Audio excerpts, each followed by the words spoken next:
Well, I think one of the things that both of us appreciate about our relationship, our joint venture relationship, is I like to work with people, number one, who know how to get things done.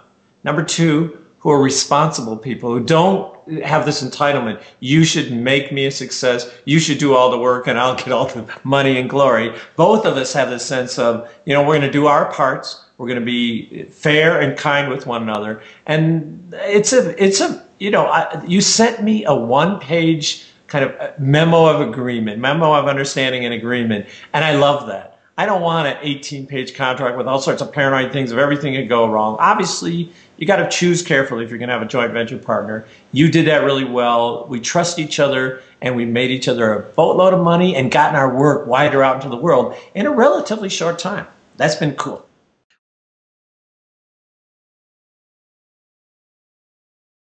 Well, first I'll say is that I have been an admirer of yours for years.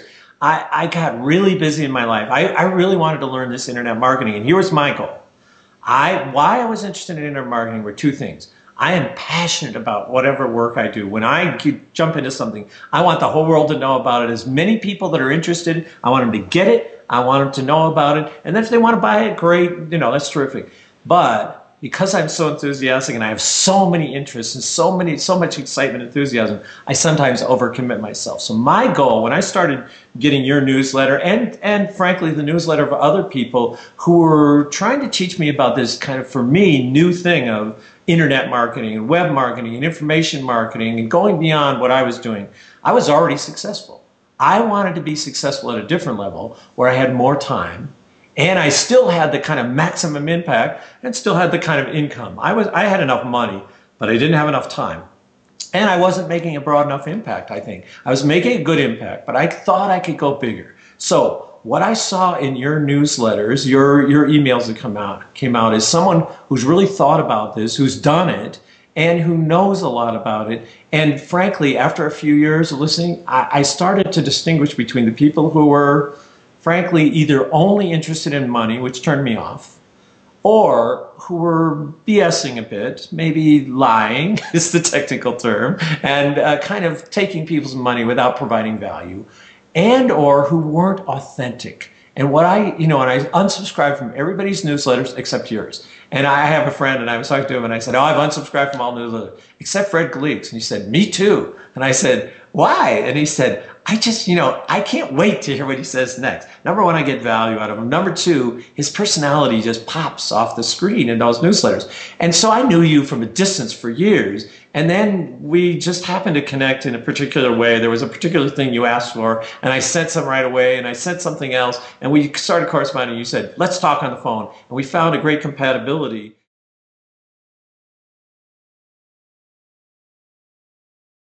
So we talked on the phone, and man, things just popped between us because we're both fast.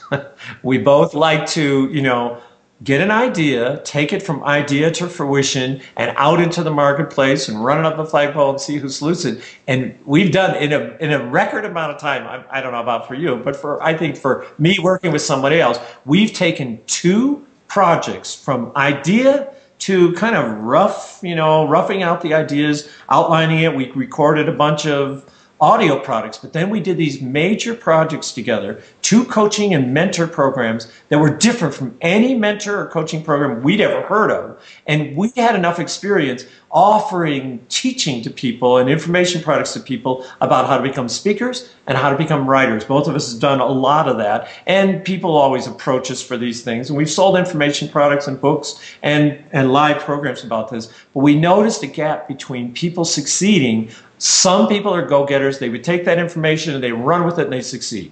But the vast majority of people needed more support, needed more ongoing encouragement, or they needed more specific coaching. Like, here's how to come up with a title. We tell them how to come up with a title, and then they tell us their title. We say, did you actually listen to what we said and read it? And we'd have to tweak it more. So we created these support encouragement groups where each member supports the other members. All the members support each other. But you and I can give a little more feedback. If they had to hire us individually, it'd be too expensive.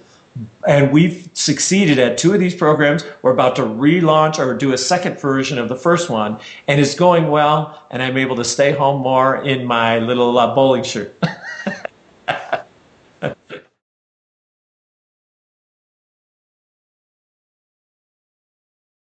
Two things. One is I think you know about synergy. Sometimes when you're with somebody else, they just spark some ideas off you. Sometimes it doesn't feel so hard to do it all yourself. I did a lot of stuff myself, and I can work okay. I've completed projects, I've done stuff, I've succeeded just fine. But it's nice to kind of have somebody who's equally pulling the weight. I've worked with partners who I'm pulling the weight and pulling them, and so that's no fun. So to find somebody that's bright, that's quick, that knows how to work hard, and both of us also know how to work with other people very well. You know, here's, you said be really frank about it. When I would read your newsletters, every once in a while you would go off on a rant about some rip-off from internet marketer or something like that. And I kind of enjoyed those. But you and I were sitting actually together one time, and a guy I know, I've trained a psychotherapist, a psychologist I know, who's been following you also for about 4 or 5 years, happened to write, and he said, you know, I see you're all starting a new coaching group, and, you know, with Fred Gleeck, and I'm thinking to join. And I said, well, I'm sitting next to Fred Gleeck right now. And he said, that would terrify me. And I didn't know what he meant exactly, but occasionally you go off on rants, and I think, I said to him, you know, I don't know why that would terrify you. He's one of the nicest guys in the world, and he sometimes goes off on these rants, but he's a total marshmallow inside. And why he goes off on these rants is he hates people who don't provide value, who promise get-rich-quick schemes, or who are rip-off artists, and who are just in it for the money. And I really treasure that. A person who's kind of a consumer advocate in this area.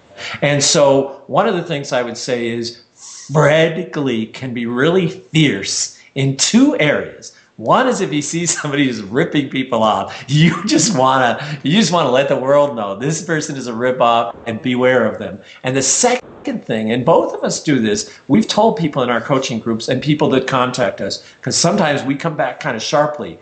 We're totally on your side, but we're not going to coddle you. We're not going to say, oh yes, that's a wonderful book idea. We say, who's going to buy that? Your mother. You know, that's it. You've got to provide value for people who are going to read it, not just what you want to write about, and where it meets what is going to be of value to people. So both of us are committed to that, and I see you be fierce on that. And sometimes you're really blunt with people. You don't coddle people. You go, that frankly sucks, and you have to change your direction. It's not that you can't succeed, but you better change direction in the expression of that. Or, you know, like we've just had someone ask us today, how do I brand myself? And I thought, oh, here comes Fred.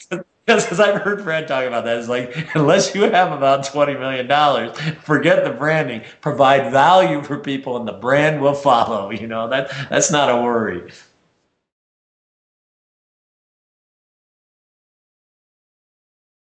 Yeah, well, one thing is somebody who has some really good content, but they don't think, you know, it's like they always used to say to my parents in school, Bill's very bright, but he's not working up to his potential. So it's the people who aren't working up to their potential, who know that they have a bigger contribution to make to the world, and somehow they don't have the means or the channels or the knowledge to get it out as much. So that's the first thing. And the second thing is someone who is willing to be accountable and take their part, pull their part of the plow, if you will. Not someone who says, okay, Professor Gleek, you make me a wealthy and famous person. I'm willing to work. You know, both of us know one of your other JV partners, Bill DeWeese. And one of the things, you know, we joke about Bill DeWeese, hardest working man in show business. You know, he works his butt off. You know, once you tell him what to do, Bill will go out, do it, come back and say, okay, Fred, I did that. What's next? And I love that about Bill, because he doesn't say, okay, what are you going to do? What have you done for me lately? And what are you going to do for me next? Somebody who's willing to pull their equal share, you put in their part of it, their expertise and their sweat equity when you put in your part of it. I think that's the kind of person that's ideal to work with you.